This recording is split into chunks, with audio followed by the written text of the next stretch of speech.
10 நாளா சொல்லிட்டு இருக்கேன் இன்னும். என்னது? அந்த பாதாம் ஊற வச்சு தரேன். ஞாபகப்படுத்த நைட் ஊற வச்சாதான் காலைல சாப்பிட முடியும். வாங்க கிரேப்ஸ் சாப்பிடலாம். வாஷ் பண்ணி தான் சாப்பிடணும். சும்மா சும்மா இது பண்ணிக்க முடியாது.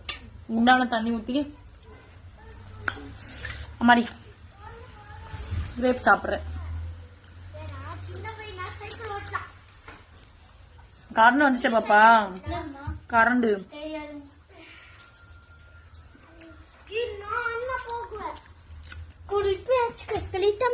ஞாபகப்படுத்த நைட்டு.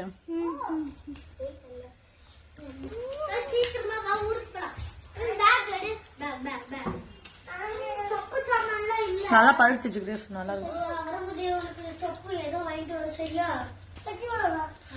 யார் இந்த